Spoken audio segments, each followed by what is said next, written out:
Brett Smiley, Democrat for Mayor of Providence, is in studio. This is your second visit with us. Thanks for coming in, Brett. Happy to be here. Happy to be in person. Yeah, that's true. We Zoomed last time, but, That's right. But since then you've officially announced, that's why we're having you in, and we'll have your competitors as well as we move toward the primary. Let's get right to it. Yesterday, the mayor, Mayor Alorza, the police chief, and the commissioner held a news conference on ATVs, basically saying, don't come to Providence, otherwise you're going to be sorry.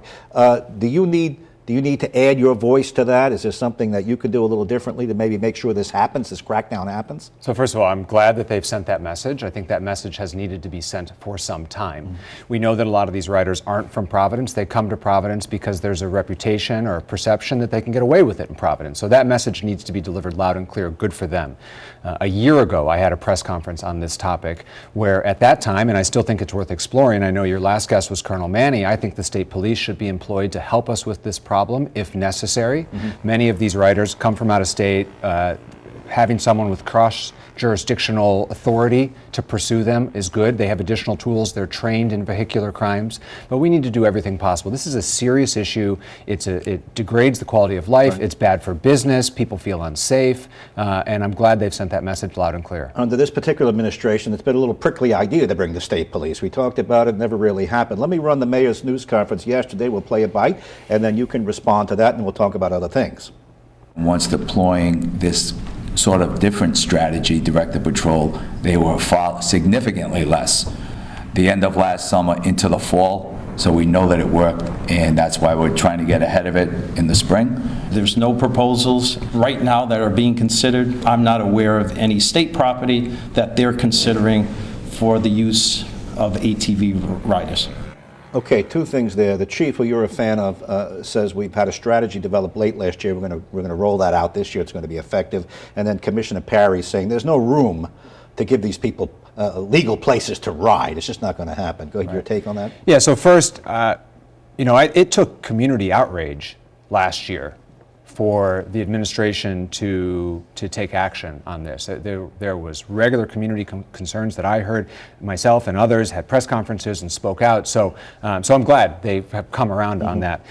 Secondly, I think there's a very small minority of these people who have an interest in actually riding off-road in a safe environment. I think for the majority of these people, they're riding to get social media likes, to be Instagram stars, to generally behave recklessly in the city. I think that's the appeal for them. So I don't think finding an off-road track is actually a real solution. The chief and the commissioner serve at the mayor's pleasure. Now I know you speak highly of Colonel Clements. I assume you'd keep him on if he wants to stay. And what about Commissioner Parry? You know, he holds those two hats. He's also the fire.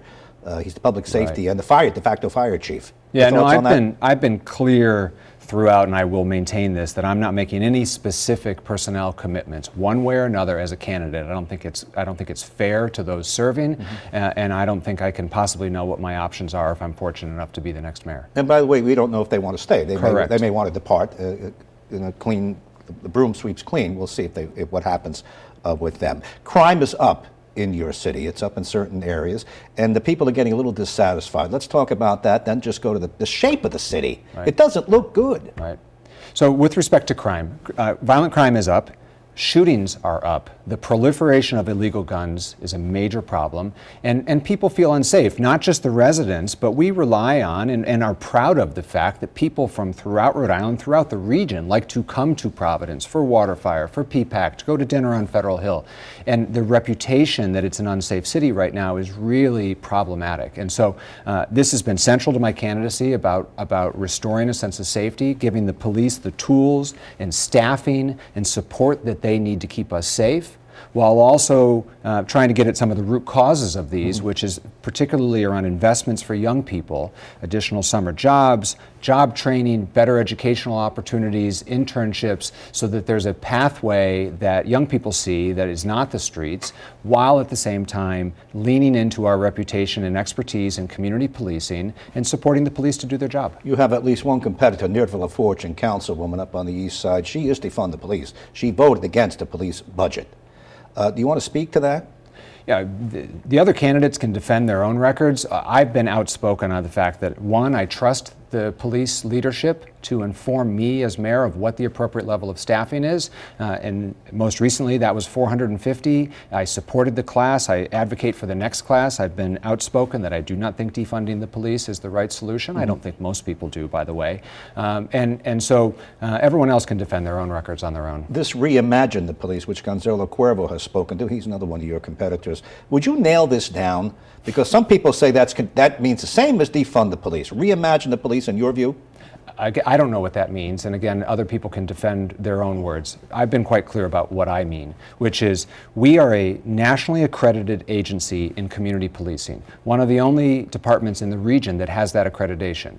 And so I want to make sure that we have the staffing and tools necessary to build on our expertise in community policing. That means enough staff so that we can restore officers walking the beat, riding their bicycles, attending community meetings, which they already do, but they need to do more of. I mean, I was actually in a community meeting a year ago about violent crime, a community conversation about violent crime. There were 3 members of the police department there that had to stand up in the middle of the meeting. They made apologies and said sorry they couldn't stay because they had to go respond to a shooting, which only speaks to the fact that they need adequate levels of staffing in order to both maintain and build relationships with the community, but also respond to crime. Now, you know, in fairness to Mayor Elorza, he did come out a while ago and said, well, you know, if we have a fender bender, 2 cars have an accident in an intersection, I don't have to send a cop. Maybe I could send an alternative to that. Right. Is that something you would say is smart? Absolutely. So there's a 911 diversion pilot program going on right now, so that not every 911 call gets an officer with a gun to respond.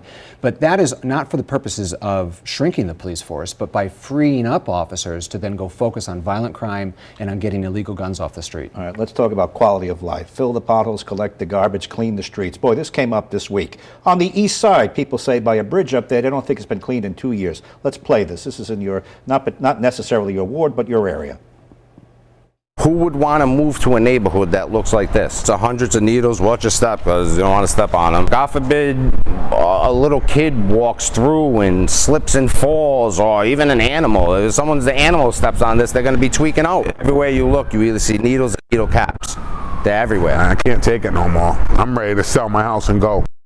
Happens to be near Villa Fortune's ward. What would you say? Yeah, I know exactly where that is. There's also a very popular playing field right near there where there's a Spanish softball league that plays regularly. I mean, our city is heavily used, and so that level of disrepair and disservice is a problem, and it's throughout the city. It's not just in Ward 3. It's central to my candidacy to get back to basics. There's lots of issues that the state and federal government should be dealing with. I think that we have, as a city, gotten distracted by some of these kind of shiny objects, and it has come at the expense of the core responsibility of the city, keeping it clean, patching the potholes, properly removing the snow. This is what we pay taxes for, and the thing that only city government can do. Would you put the brakes on any talk of reparations? That's Mayor Elorza's program. Would you say, freeze this, I got to fill the potholes first? So there's a community process that's going on for that right now. Obviously, the big question is where does it go from now? I do respect and appreciate the work that's been done with experts, outside experts, to talk about the city's history in the slave trade and our own racial injustices of the past, but there'll be big questions about where do we go from here. Got about a minute and a half. Let's just run through a couple of things. Would you get rid of the parking meters on Federal Hill? Sometimes people say it's a downer for customers. I would not, but what I would do is I would return the money that is paid into those meters to the local merchant association so that they can use it to improve the district. Would you refinance the pension obligation? There's an election, a non-binding referendum coming up to let the city do just that. Do you approve of that? So I think the pension obligation bond is a tool. It's not a solution. As mayor, I'd like to have that tool in the toolbox, but it should be part of an actual reform plan. All right. And why should I vote for you over the people running against you? Why are you any better than Gonzalo Cuervo? Why are you better than Nirva? There's some people might like Nirva. By the way, all of the candidates are good people and running for the right reasons, but we've got some very serious challenges facing us as a city, and we need a leader who's not learning on the job. After serving as the city's first chief operating officer, the governor's chief of staff, the state's director of administration, I'm the only candidate who's managed budgets and people at this size. I'm the only candidate who's ever negotiated a labor contract. I'm the only candidate who's already managed city operations. I am ready to lead on day one, and that's what the city needs right now. Just 30 seconds left. You engineered the deal that put Elorza in. Was that a mistake? Because you're laying him out on many different areas now. I don't regret the last campaign. I thought the city risked taking a huge step backwards by returning to the past, and that's why I made that decision. But this is about the future now, and I think after 8 years of excellent experience, I'm ready to lead next year. Thanks for coming in. Brett Smiley, Democrat for Mayor of Providence. We will have the others in as well.